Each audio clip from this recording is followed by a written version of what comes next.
on, everybody? You are back on another edition of Ballin' Over Beers. I am Justin Dubengeiser. I am joined, as always, by my guys, James Fitch and AK Howe. James, what is up, dude?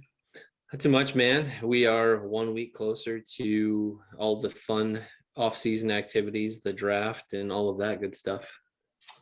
That we are, and you can already see some of the stuff starting to ramp up in the NFL world, and we will get there. AK, what's up, man? Oh, not much. Just enjoying a nice New York weather day today, and I'm getting ready for golf season, not the draft. Being a Bengals fan. Yeah. Now, golf season, I'm ready for. I'm ready for some warm weather and all that good stuff. I actually am in my season right now, coaching high school football, and it's been an adventure. The first few days we had real feels in the 9 and 10 and 11 degrees, and then today, we're in the 50s. So I'll take the 50s over there over the single digits all day. 60s tomorrow. I know. I can't wait for that. It makes it so much more enjoyable. Before we get going here, just a reminder, however you're listening to this, whether it's the audio version of podcasts or if it's on YouTube, make sure you're liking and sharing it around. If you're on the YouTube channel, subscribe, leave a comment. We're going to be talking tight ends today. Tell us, other than maybe the obvious few, who do you think could be a breakout tight end prospect this year as far as fantasy is concerned? Tight ends are the wasteland of fantasy, it seems, the past few years. So we're gonna talk through it as best as we can here. It's kind of the last position that we have to go through. We've done running backs. You're forgetting fullbacks. That is true. Fullbacks ranking show next week. Anthony Sherman retired, so I figured that I can't name more than 3 or 4. Fullbacks didn't matter anymore. But yeah. So Mike Allstott's still number 1 in my eyes. Always will be. Did you see? I don't know if it was him. So I saw a picture of him going around on Twitter the other day, and he did not look like he looks small. He looks so small. It is bizarre. It's crazy seeing all the old NFL players 2 or 3 years after they retire, especially the linemen that lose 70 pounds. Right. Yeah. Who's the Browns lineman that's on? Joe Thomas. Yeah. He got crazy skinny. Brian Urlacher grew hair. Right. Maybe he did the no hair to help his helmet. Maybe it fit better with that. Was Mike Allstott probably one of the only, if not the only, and last fullback that you actually drafted pretty high in fantasy football as a running back? You could actually start him. He's got to be. Yeah. I don't know, unless he maybe Larry Centers back in the day getting 100 catches. I mean, I don't know how popular PPR was back in 95. That was probably, I don't even know. That was I'll have to go through all the old stat books my dad kept back then and see if people drafted them. It's crazy to go back and look at Jerry Rice's numbers in fantasy. Oh, ridiculous. Just absurd. I was looking at that the other day because somebody tweeted out the question of what are some of the most unbreakable sports stats, and looking at Jerry Rice's touchdowns, he is so far ahead of everybody. It's unbelievable. Yeah. That's got to be one of the ones that I don't know if it'll ever be broken. Shall we do the tight end thing? Yeah, let's get these 12 tight ends out of the way. Yeah, let's get this done with. Let's get this done with and talk about at least some exciting stuff going on in the NFL. All right. Do either of you guys have anything different up top other than Kelsey, Kittle, Waller? I have Kelsey, Waller, Kittle, but yeah, I'm Kelsey, Kittle, Waller. Kelsey, Kittle, yeah, I have Kelsey, Kittle, Waller, and I think you can make an argument for Waller. AK, talk to me about Waller. I know you're secretly a Raiders fan, anyways. Yeah, I love the city of Vegas, so I gotta cheer for the Golden Knights and the Raiders. So I just think Waller, Kittle coming off the injury scares me a little bit. I do think Carr's a little bit better of a quarterback than Kittle, and Waller is the only big play threat on the Raiders as of now. I mean, they have Ruggs, but he really didn't do anything last year, and I just think there's a little bit more options with the 49ers, so I just give a slight bump to Waller, but I'd be happy getting either one of those guys. Yeah, I don't think that there's much difference between either of those guys, and obviously Kelsey up top. he's just been a stud for the past 3 or 4 years. I mean, he's got numbers like he's a top 5 wide receiver. So I don't think that's changing anytime soon. Um, so he's up top. Let's go 4 through 8. So we'll give our next 5. And James, you can go ahead and start us off. So Mark Andrews is my 4. My 5 is Noah Fant. 6 is TJ Hawkinson. 7 is Logan Thomas, and 8 is Hunter Henry. I do think I'm a little too low on Logan Thomas. I think he could be potentially a top 5 tight end, but I think that 5 through 8 range is still kind of interchangeable. Yeah. AK, what about you? 4, I have Hawkinson. 5, I have Mark Andrews. 6, I have Dallas Goedert. 7, I have James's boy, Mike Gesicki. And 8, I have Irv Smith Jr. Good luck knowing when to ever play Mike Gesicki, because you're going to play him and he's going to drop a goose egg on your ass. And then when you bench him or drop him, he's going to go 5 for 160 and 2 touchdowns. That's just how that guy works. Yes, it is. So we'll get a couple interesting things here. So, James, you mentioned Logan Thomas. I actually have Logan Thomas at 4. Then I have Mark Andrews, Robert Tonyan, and then Noah Fant, TJ Hawkinson. So Logan Thomas, to me, I think I was worried that I put him a little bit too high. To me, I think that he showed last year he could be like the next threat for the Washington football team, other than Terry McLaurin. The thing that might hurt him is maybe the emergence more of Antonio Gibson if he's getting more touches, and if they draft a wide receiver or pick somebody up in free agency that could take targets from him.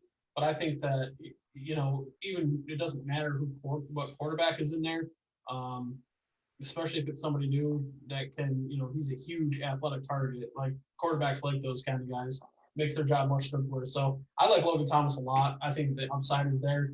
Did either of you guys have Bob Tonyan in your 5 through 8? I have him just outside that. I have him at 9. 9. You guys both have him at 9. Okay. So I was a little bit higher than that. I think that there's going to be some touchdown regression, right? He was basically all touchdowns.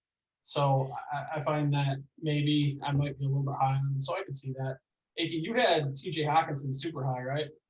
Yeah, I have him at 4. Okay, so I have James. Where did you have him? 6. 6. Okay. Tell me about TJ Hawkinson, AK. I just think he's a good tight end. Tight ends take a couple years in the NFL to really develop into their own, and I kind of started seeing towards the end of the season last year he started playing well.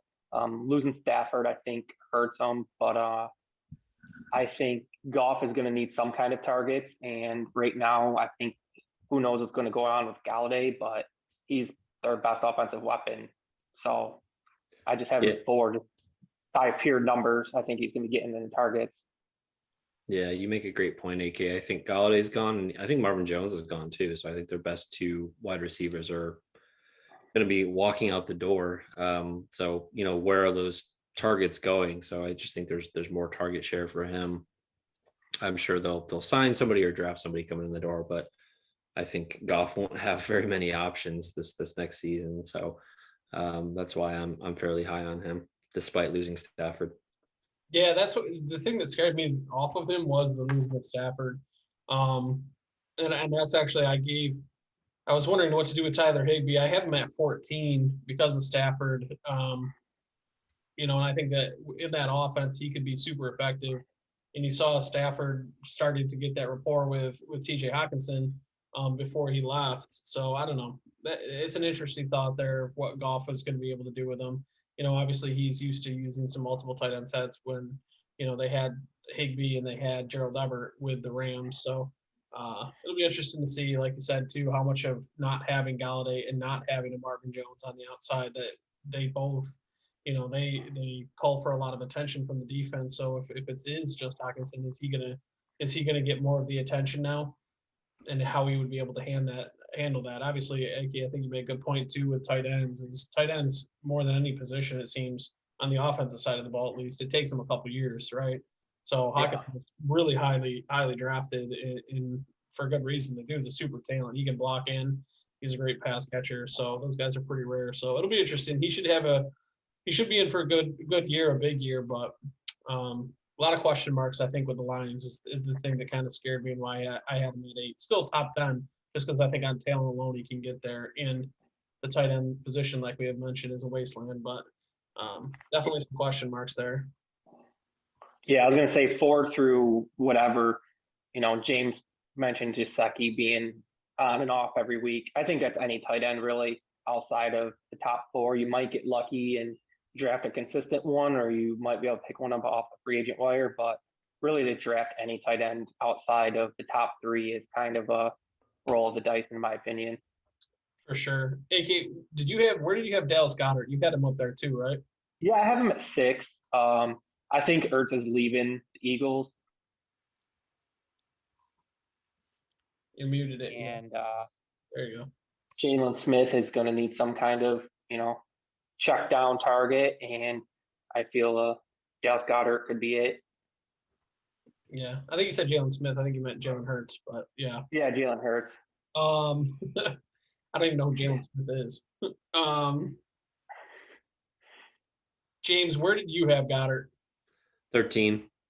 13. Okay, so that's where I had him too, is at 13. And he was somebody that I actually had lower. I had him in like 17, 18 range, and then I looked at it again and I bumped him up. I just didn't like his usage last year. I don't with Ertz out, like I just don't feel like I don't know what happened. I can't explain it. I don't think he was as dependable and reliable as he could have been. Obviously different coaching staff coming in the season, so I think there's opportunity there, but it's just kind of a prove it to me type of situation, I guess. Yeah, I get that. That's fair. That's fair. And the thing with the Eagles too is right now, receiver wise, they're so depleted, right? Alshon Jeffrey and Deshaun Jackson weren't good to begin with, and they're gone. Jalen Reagor is really the only guy that they had that played significant time. I guess they have some other guys, but they're not very good. They drafted a bunch of guys last year. None of them were really very good. So you might get usage just on that alone, but still, like you said, James, I think it is kind of a show me year. It was almost like a Kareem Hunt situation where when Nick Chubb went down, everybody expected Kareem Hunt to just step in and be like that guy, but he really didn't get any better. He still kind of scored the same amount of fantasy points. And like when Ertz went down, everybody thought Goddard would step in and be like some monster, and he was still just like 4 catches, 38 yards. I just kind of picture the Eagles offense going more towards slightly how the Ravens are. I know Hurts isn't Lamar running the ball, but I think they're going to want to get him moving around. So I just kind of see Goddard as like a Mark Andrews type of role where in the red zone, he's going to be their pretty much only target, and getting Hurts on the outside, having that, check down possibility if he doesn't want to run it. So. No, that's an interesting thought for sure. If they do try to go that role, where tight ends are such a vital aspect of that Ravens offense, he would certainly be a big piece for that. Let's go 9 through 12. James, go ahead. 9, I've got TD Tanyan. 10, I've got Gesicki. 11, Evan Ingram, and 12, Jonas Smith. Okay. AK? I have Bobby Tunyon at 9, Noah Fant at 10, Logan Thomas at 11, and Evan Ingram at 12. Okay, and I have Hunter Henry at 9, Austin Hooper at 10, Mike Gesicki at 11, Evan Ingram at 12. James, you said Jono Smith you had up there? 12, yeah. You had him at 12? Okay. So I have him at 15. AK, where did you have Jono? 14. 14. And where did you guys have Hunter Henry? 8. Okay. I have him at 15 just Okay. because I really don't know where he's going to be going yet. So it's kind of hard to Okay. place him on a team because you don't know. Yeah, I was going to ask you guys with Jono Smith and Hunter Henry, like how much do you think that where they land is going to play on their production for fantasy? I think it's going to affect where I draft them, just because of the perception of, some quarterbacks don't really throw to their tight end often, or if Hunter Henry goes to a team that already has another tight end, he'd be tight end 2. So right. I just do my list as if I'm drafting today. So just being unknown, dropped him down on my list a little bit. I don't think Jonnu Smith can go to a worse situation unless he like signs with like the Chiefs, the 49ers, or like the Raiders, like Right. being stuck behind Derrick Henry and AJ Brown. You're not going to get the looks, you're not going to get the touches, the passing down usage. So I think he's a really good tight end that I think in the right offense can be a threat. I jokingly said either Henry or Smith. I'd love to see in Buffalo. I don't know that like a tight end in Buffalo's offense is going to be like a huge fantasy threat, just because are they really going to be like the top option in the passing game? They're probably not with Right. Stephon Diggs. So but I think I'm pretty high on both those guys. I think Hunter Henry, if he can stay healthy, is a great threat. I'm kind of surprised to see the Chargers just really let him walk to free agency. That's kind of shocking to me. Same here. I tell you, I want to see Jonnu Smith land somewhere because I think the dude is just an immense talent. I think he's so athletic. He's great after the catch. He's one of those guys that he's almost Kelsey like when he's so good after catch. Kittle so good after the catch that these guys, when they get in the right spot, you can see him really flourish. And I'm thinking of like the Saints, how they just got rid of Jared Cook and Josh Hill. If Jonnu Smith was to land with like the Saints, I think that would be a pretty incredible landing spot for him. Yeah. Even a Hunter Henry there too. Either of those guys, like you said, Hunter Henry is, if he's healthy, he's another one he's a very good talent, but he's got to stay on the field and stay healthy. I have Austin Hooper inside the top 10. He's my number 10 guy. Where did you guys have him? 16. Yeah, I completely forgot about him. So he's not even in my top 16, 20. He is pretty forgettable. He's pretty forgettable. And there's other guys that I just like more than him and just thought of. And I love Austin Hooper. Like I've had him. I took him in our dynasty league. I drafted him in the 3rd round, just kind of as a flyer, and he was awesome in Atlanta. And I was very disappointed when he signed with Cleveland for 2 reasons, because I had Njoku in my dynasty team too. So my 2 tight ends were now on the same team. But 2, I don't know. I just didn't really think that he'd be a big focal point of Cleveland's offense. I think we kind of saw him come on strong towards the end of the season. So he's a guy that I'm going to be drafting a lot later. If he's there, I tend to draft tight ends a lot later anyway. Usually I'm like a 8th, 9th, 10th or later round type of guy when it comes to drafting tight ends. So Hooper's definitely a late round option for me, but I don't know. I just don't really like the fit in the Cleveland offense. And I do like the fit in the Cleveland offense because they use so much 12 personnel. Like you said, I think that he did show some promise. I'm trying to just look up his game log. He didn't play week 14, but he finished 15, 16, 17 with 6, 15, and 5 targets the last 3 weeks. So, pretty good usage there. Touchdown or 2 in the playoffs, if I remember correctly. Right. Like I think the thing that scares me with him is them drafting Hunter Bryant. Right. So they drafted Hunter last year, and they, when Hooper was hurt, he actually saw some time and cut into some of that production that I think that he could have got. But I do think that because they do use so much 12 personnel, that both of them could be sustainable, especially with the fact they have Njoku too, though. That's there's 3. Right, and I think Njoku's gone. I think Yeah. he's released or traded. I think that I did see on one of those tweets out with like the rumors is that he is a guy being shopped right now. He's another guy, man. You talk about if he landed with like the Saints or something too, like that dude's an athletic freak for sure. Yeah.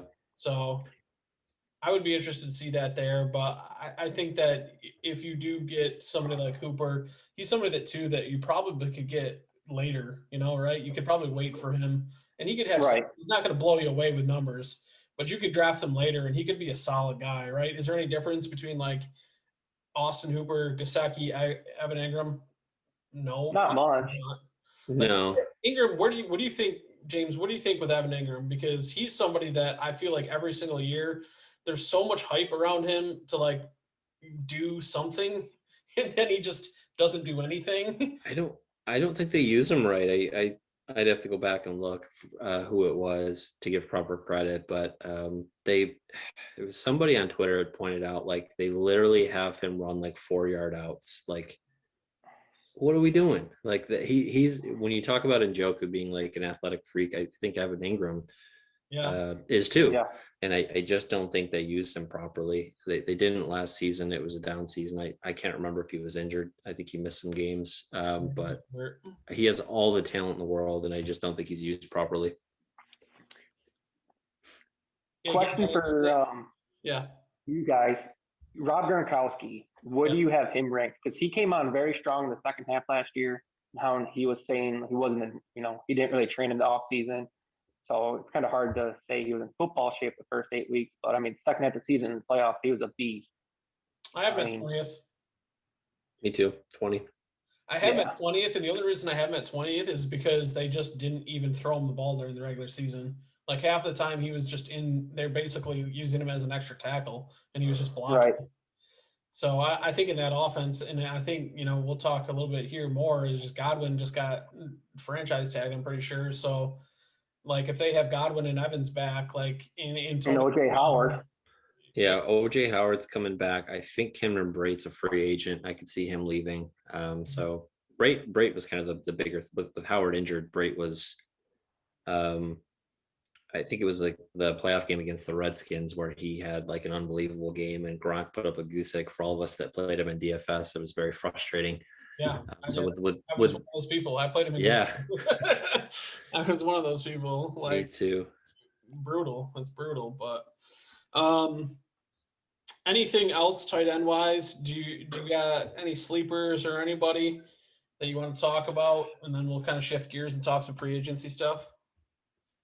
I wouldn't spend a lot of time, but as a Bills fan, I'm curious just to see what happens with Dawson Knox.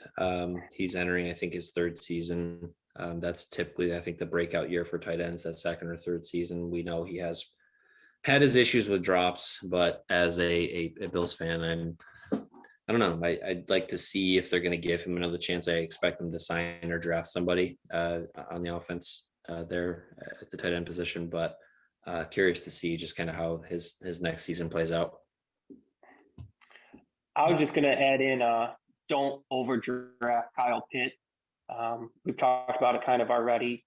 Rookie tight ends usually don't fare well. I can't even think of the last rookie tight end that had a huge season. And I think with all the hype coming around Pitts, you're going to see people drafting him higher than he should. Let me ask you quick about Pitts, though.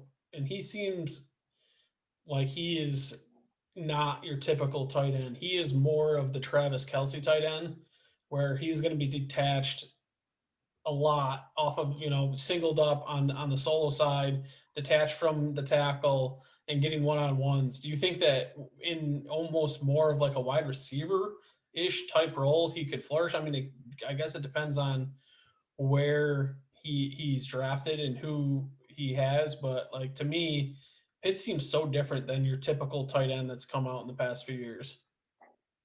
So not typical, I should say. Yeah, I'm saying he is in like Kelce in that regard. But if you even look at like Kelce's first year, he 800 yards and 5 touchdowns.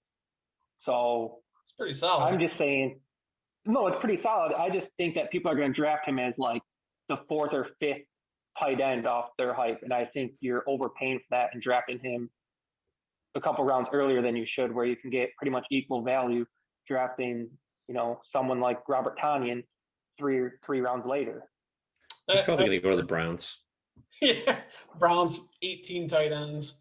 Yeah. The Ravens, that's what the Ravens do. All right, let's stop talking tight ends. They're the worst. They're almost right up there with kickers at this point. I'd make a proposal. I'd posit that we bring back kickers and get rid of tight ends. Probably easier. They score more points. Yeah.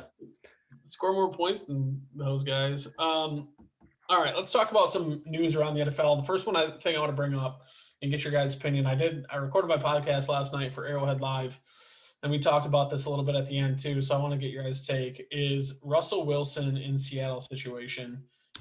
First question is, AK, if you had to choose between Pete Carroll and Russell Wilson, who are you firing? Pete Carroll. James? You take the quarterback all Right? day. Doesn't that seems like such a key thing to me. Now, where do you think the best landing spot, trade destination? Now, he said he has 4 teams. One of them was Dallas. They just signed Dak to a crazy deal, so he's not going to Dallas. It was the Saints, the Bears, and who's the last one I'm forgetting? Saints, Bears, and I'm not sure. I like him at the Bears. I can't think of who the third team is now. All right, talk to me then about the Bears. I just think they have a very good defense, and they just franchise tag Allen Robinson, so you're going to get him in there. Montgomery had a good second half of the year. They're getting Tyreek Cohen back.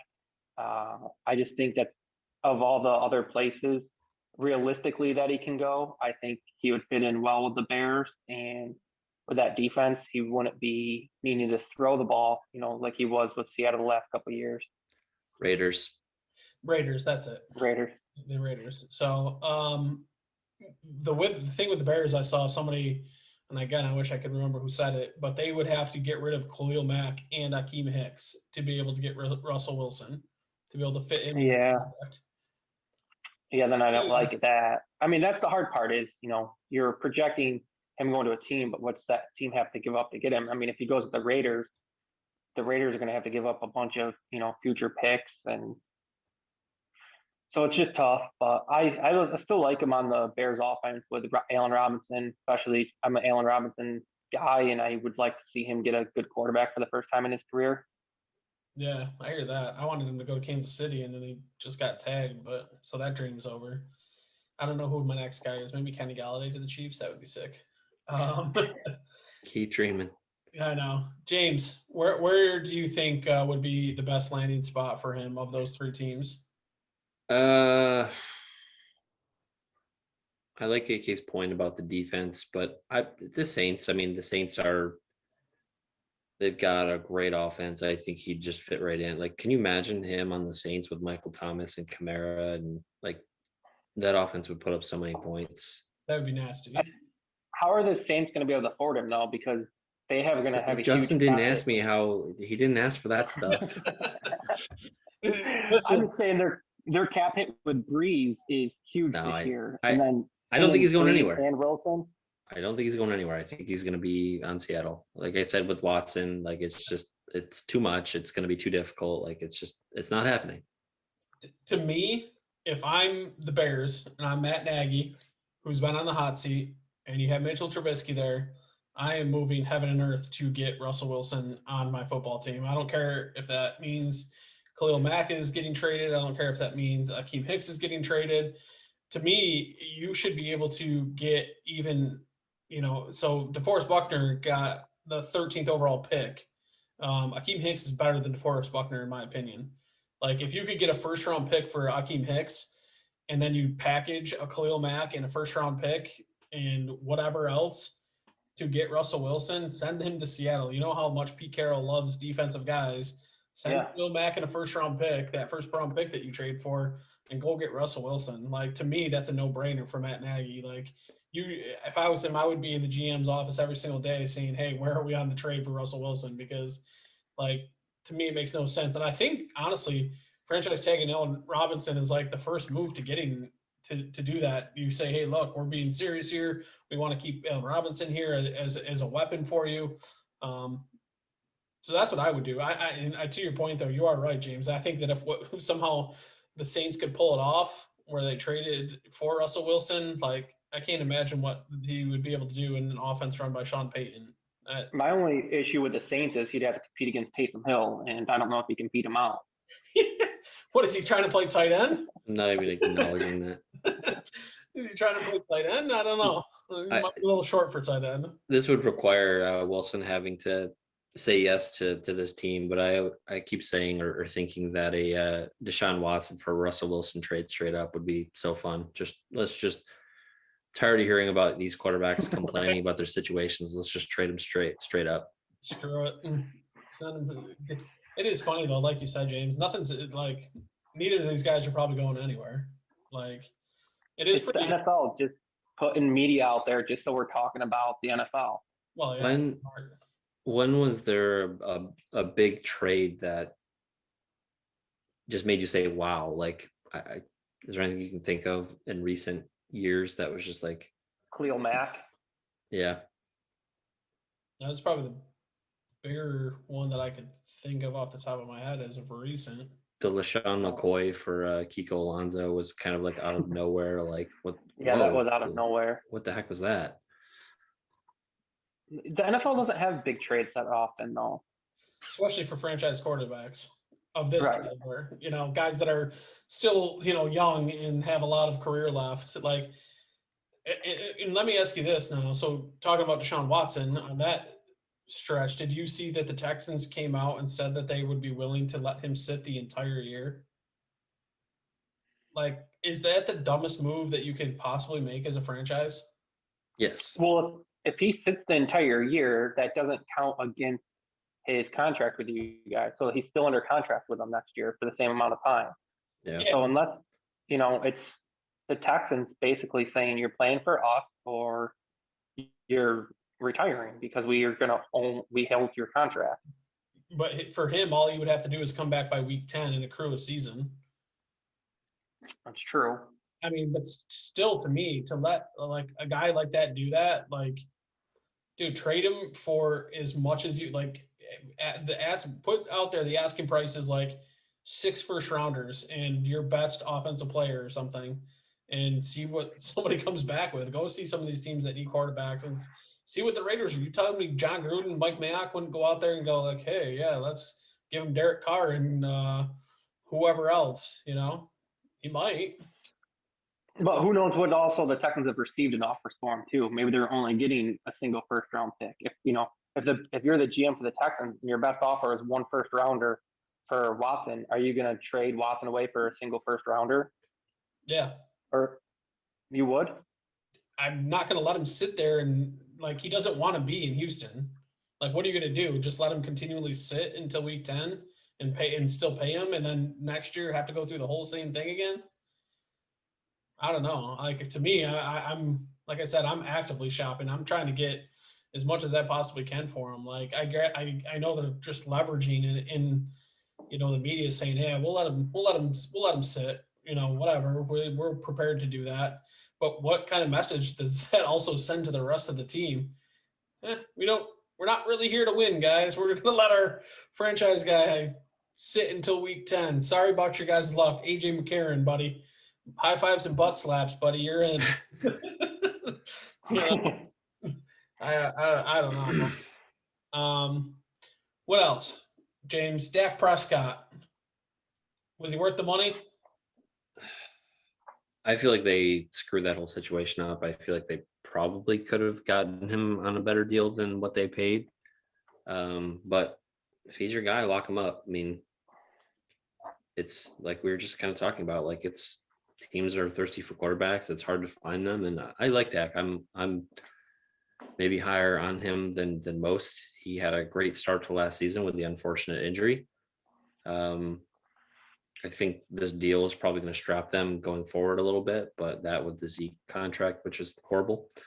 But I don't know. They got their guy, so it's tough to complain about it. I think they completely screwed it up too. Like, don't you think that if Jerry Jones last year when Dak wanted his deal, he would have got him for under 40 per? I thought it was 35 at one point. Right. When did Wentz sign his deal? Was that last year? Before 2019? I don't remember. Because like he could have got the same money Wentz did, or a little bit less than Wentz, for 32 million. Right. And like James said, it was 35 or 36 or something at one point. Yeah. And he just signed a 42 million per 66 million guaranteed, biggest signing bonus in the history of the NFL. After he was playing awesome. I mean, before he got hurt this year, he was playing lights out, and congratulations to him for getting the contract, because I'm sure being in the contract situation it was last year, getting hurt like that, man, you got to be you got to be crapping your pants thinking, holy cow, that I just, ruined my chances of ever getting the long-term deal again. The You could do a NFL lot worse sees, than Dak. Oh, 100%. right. Okay, totally I, agree. I think the NFL sees the NFT money and it's not worried about salary cap going down. Dude, somebody did say, though, that I can't remember again. I got to start writing this stuff down or something. But they said that Jerry Jones making this deal is tipping his hand to everybody else, saying that there's a massive contract coming in for the TV deal and the cap It's huge. about to skyrocket. Like, it's just him showing to everybody, like, the money's coming. Don't worry about it. It's monopoly money. Yeah. The Dak contract and Mahomes contract looks huge now, but 2-3 years from now, they could be the 10th highest paid quarterback. Honestly, as soon as Dak signed his contract, my first reaction was, "Wow, Mahomes' deal was a steal. Like, they got him for nothing, basically." Yeah. And especially the way that the Chiefs and them structured it, like, it's so smart. Like, he's gonna convert his money this year, and he's gonna be like a $17 million cap hit for him. It's gonna be like nothing. It's gonna be absolutely nothing to him, and he's still gonna get his $500 million. This was a pretty boring trade, but it made me pretty interested in how rookies are handled now, with the Titans trading Isaiah Wilson to the Dolphins for basically nothing. Is that the future of the NFL? Like, if your rookie doesn't perform in the first year or something goes wrong with him, you just discard him and give up on him? I think that his situation was pretty unique, and I think that the quotes from the GM in Tennessee basically said that he's got to figure out whether or not he loves football. So I think that he was a guy that he just didn't do anything. Like, he's not ready for the NFL or didn't want to be an NFL player. So I mean, I think it's smart when you're like your Dolphins. The dude's a first round talent. You take a shot on those guys. And all you did is give up a 7th round pick this year to get a 7th round pick next year. Right, exactly. So, those, how often do 7th rounders really make your roster anyways? So right. Kind of like the Chiefs when they signed DeAndre Baker this year. It's, he had a bad rookie year with the Giants and a pretty rough offseason that all came out false, but you got to throw darts at players like that just because of their talent level. And I'll tell you, the Chiefs actually do that a lot. Brett Veach is kind of known for taking guys who were drafted high that might not have worked out at their original draft spot that get released, to guys like Cam Irving, who was drafted in the first round and didn't really work out. They brought him in, and he wasn't great, but he was a solid backup for years. Taco Charlton, they did the same thing with him. They brought him in as a pass rusher, and he played pretty well for him last year. You mentioned DeAndre Baker, so they do that quite a bit. Is each likes that. And I think that's smart. You take shots on those guys that are the first round talent. I agree. They were evaluated as those guys for a reason, So interesting. James, what other news we got in the NFL? Well, we talked about Allen Robinson getting tagged. Did you guys think that was going to happen? No. Was that expected? I thought they were going to let him walk. I am kind of surprised about that. I kind of almost feel bad for him unless they get a guy like Russell Wilson, because same. Who's going to throw him the ball? Being surprised Detroit let Galladay walk. I don't know how you do that unless you're just fully rebuilding. But he seems like he's not a knee biter. Yeah, I guess not. Aaron Jones and Hunter Henry to free agency. Aaron Jones doesn't surprise me. I think we had talked about that before. I just think that they've got a couple of capable running backs there, and they just don't want to pay him. So, who do you think wins that job in Green Bay? AJ Dillon or Jamal Williams, or is it a split still?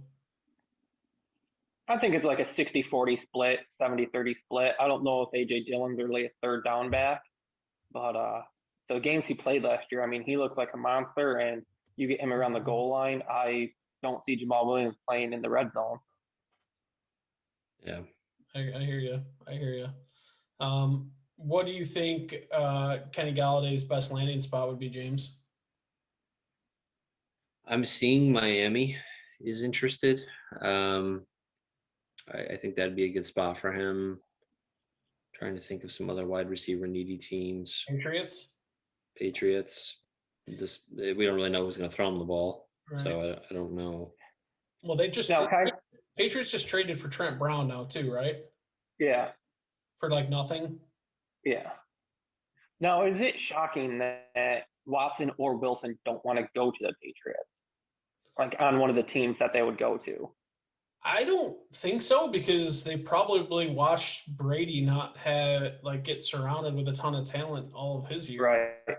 So they're a run first team too, I think, still, and right.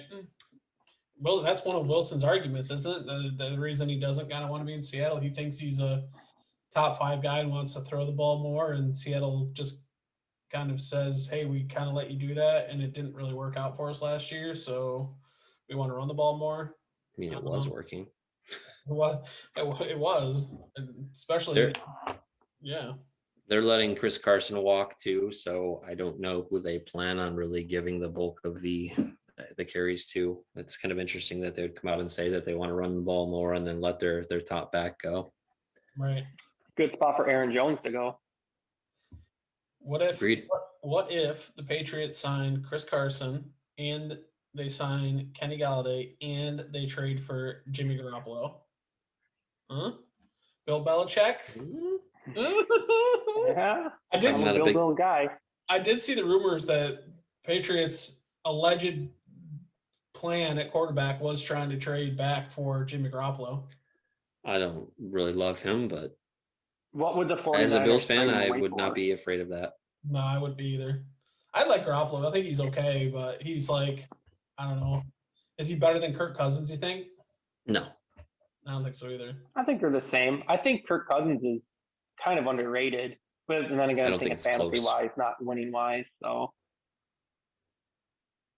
yeah, I don't know. I think Kirk Cousins is way better than Jimmy Garoppolo.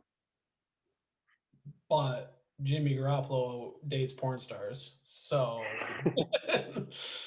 Kirk Cousins. Did you see those videos going around of him from like his high school like choir and stuff like that? It was last season. No, that's awesome. Though. High school like band, whatever it was. It was just videos of him singing from like high school. It was pretty awesome. Plus, he loves Creed, so bonus points for that. That is. Speaking of shitty Bears quarterbacks, do either of you follow Jay Cutler on Instagram? No. Or Twitter? He's a really good follow, and he's always like mocking his ex-wife and saying how much better life is now that he's retired and just has money. And it's like if Jay had Instagram as his Instagram name, he's always just posting like hunting pictures and living his best life. I can't blame him for breaking up with his ex. His ex was like pissed at him that he just like he's like, dude, I just kind of want to hang out and chill and go do my stuff on my farm and not like. I just want to smoke cigs and shoot bucks. Chill, like, yo, I just got done with a long NFL career, made millions. Like, why am I out here trying to like run around and be crazy and do all this stuff? Like, leave me alone. Let me live my life. Good for him. We didn't talk about Godwin franchise tag. Do you think the Bucs signed him to a long-term deal? Do you think they get that done? I think they should. I think he should be a priority. Like, I think he's too talented not to. But then you have Brady out there saying that he wants to trade for Odell Beckham. Yeah. Which is crazy to me. Like, there's just not enough balls, especially if they keep AB with the 4 of them. Right. Like, what do you do with that? Or they just don't play any running back because Rojo's solid, but not until the playoffs. Then you got playoff Lenny. That's all you need him for. Playoff Lenny. All right, fellas, let's get out of here. We got we'll do another show next week. Make sure you're looking out for that. But I think if you guys have any suggestions of what the show should be about next week, drop them in the comment section.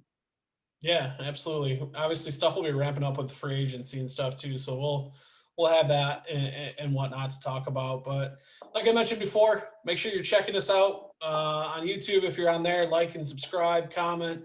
If you find us on the audio, leave comments, leave a 5-star review. I'm JDiz1617 on Twitter. We got Fitchy24 and at Kenny Truelove. And be on the lookout, guys. We got shows coming out. We got golf bets picks coming out for the players, and we're going to be ripping some NBA Top Shot packs as well. So those will all be out on YouTube as well, guys. We appreciate everybody being here. We'll talk to you next time.